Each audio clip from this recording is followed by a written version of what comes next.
Congress. You said that you want to be transparent. You've said that Congress in responding to us is important. So can you give me a date? If not, I'm going to assume I'm never going to hear back. I said August 1st. August 15th? Tell me. I'm not going to tell you a date, and I'll address you, Congressman Pallone. 15 years ago, you and I met. You were at that time a champion for people who had suffered injuries from vaccines. You were very adamant about it. You were the leading member of Congress on that issue. Since then, you've accepted $2 million from pharmaceutical companies in contribution, more than any other member of this committee. And your enthusiasm for supporting the old ACIP committee, which was completely rife and pervasive with pharmaceutical conflicts, seems to be an outcome of those contributions. Secretary implied that Mr. Pallone would not fight for vaccine victims because he took money from the pharmaceutical industry. You know, again, He needs to take back those words. you know, Mr. okay.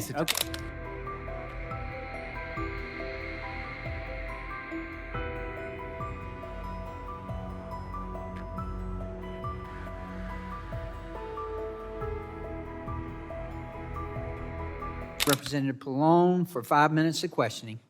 Thank you, Mr. Chairman. Secretary Kennedy, quite frankly, I think you're trying to defend the indefensible. There's no way that this budget or the actions you have taken thus far as Secretary are going to make this country healthier.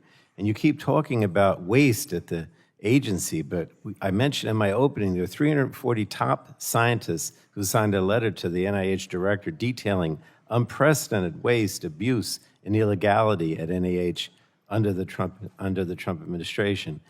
And you know, the thing that really disturbs me the most is this anti-science agenda. That I think it's clear to me that the vast majority of scientists and medical professionals, you know, think your views on vaccines are dangerous, are not supported by scientific evidence. I'd like to ask the chairman, I'd like to ask unanimous consent to enter into the record a letter from 63 medical and public health groups and a letter from the American Academy of Family Physicians, American Academy of Pediatrics, American College of Obstetricians and Gynecologists, and the American College of Physicians, all raising grave concerns, Mr. Chairman, about the Secretary's actions to undermine vaccines. Can you tell me the date of that letter, Congressman? No, I'm not asking a question. I have something to ask. Okay, because I think that letter was sent I'm just asking about a week after I got in Mr. here. Chairman, I haven't gotten my questions. I'm just asking unanimous consent to enter these into the record. Without objection. Thank you. The Secretary, Mr. Secretary, the science is not on your side. I just really think that people are going to die as a result of your actions and congressional Republicans' actions. But you keep mentioning transparency during your testimony. You said it over and over again. But you promote, I consider, unfounded and unscientific therapies and conspiracy theories without data or evidence. And all of this has been done behind closed doors without any public engagement, despite your pledge to lead with, I think you called it, radical transparency. So let me ask you about, yes or no, though, about this radical transparency that you say you espouse. Do you believe that keeping Congress informed of your decisions and promptly answering inquiries from members of Congress fits within your promise for radical transparency? Just yes or yes? Yes. Okay, thank you. Now, since you became Secretary, I have sent you 10 letters on a variety of topics, including the devastating workforce and program cuts at HHS. You've answered none, and your staff have given no indication that you intend to answer, despite being asked repeatedly. And this, in my opinion, is the opposite of radical transparency. I call it radical obstruction of congressional oversight. So again, yes or no, do you commit to providing a written, substantive response to all questions posed in each of these letters no later than August 1st? And if not, give me a date. We've gotten an unprecedented number of letters from Congress, literally thousands upon thousands. Okay, but I'm only asking for a date. Can you and we answer are by answering August them 1st? as fast as we can, and all those letters will be answered. I haven't gotten a single answer to any of them, Mr. Secretary. Well, there, like I said, we have gotten thousands I'm and just thousands asking of you, letters from Congress. you said that you want to be transparent.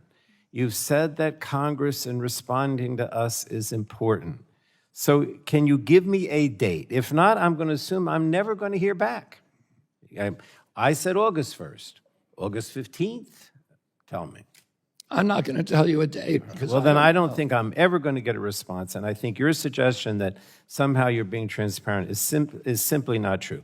Now, one last question. You have made a number of major decisions about vaccines, and again, there's been no public comment process or public accountability on that either. What are you afraid of? I mean, with regard to vaccines, are you just afraid of receiving public comments on proposals? Or you just think these are fringe views that are contrary to the views of most scientists, and that the public comments will reflect this? You say you want transparency, but there's been no public process for any of this. we have a public process for regulating vaccines. It's called the ACIP committee, and it's a public meeting. There will You be public fired the comment at that committee. meeting. You fired the I AS. fired people who had conflicts with the pharmaceutical industry. Oh, I mean, that's... That industry, that Okay. committee has there's been a been no- template for medical malpractice All right, look, for 30 years. I can't. The bottom line is here: we have no transparency. We have no response. You feel no responsibility to Congress whatsoever, and you just continue this ideology that's anti-science, anti-vaccine. That's all I see. I see nothing else, and I don't think I'm ever going to get a response. And so I'm going to have Will to the ask. gentleman yield?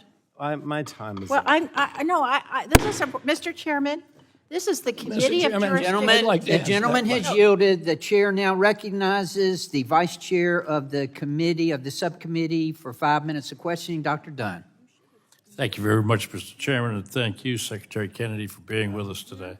I want to begin by commending you for the work your department and the administration has done to make improvements in the health of the American people and to be responsible stewards of our tax dollars. Time and time again, we heard from the prior administration mismanagement across the department, but I'm particularly concerned about the damage inflicted to public trust in our health institutions. Unsurprisingly, when faced with sweeping mandates, the American public responded with skepticism and mistrust. I know you've already taken steps to restore public trust in our health institutions. Do you see those as being successful in the near future, or over what timeline? We're going to restore public trust, Congressman, Vice Chairman, by restoring truth. We're going to tell the truth to the American people, and we're going to use evidence-based science, gold standard science. As I said, we're going to use replication. If I can take a minute just to respond to something that Congressman Pallone said, and I'll address you, Congressman Pallone.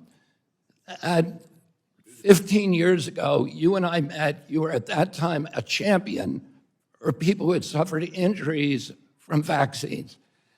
You were very adamant about it. You were the leading member of Congress on that issue. Since then, you've accepted $2 million from pharmaceutical companies in contribution, more than any other member of this committee. And your enthusiasm for supporting the old ACIP committee, which was completely rife and pervasive with pharmaceutical conflicts, seems to be an outcome of those contributions. Mr. Chairman, Thank you. point of order. Point of order. The chair recognizes Point of order. The Dr. gentleman is impugning the reputation of a member of Congress. Stop the clock. Can you stop the clock for a second? Can you state the point of order? Yeah.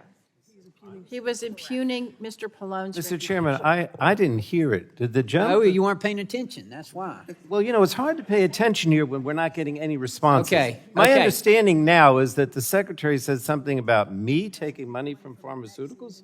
Is that what he said? The secretary implied that Mr. Pallone would not fight for vaccine victims because he took money from the pharmaceutical industry. Again, He needs to take back those words. he Okay, needs to- okay, I here would we go, ask that here the we go, words here be we go. taken down. This, Mr. Secretary, this is a valid point of order, I'm told.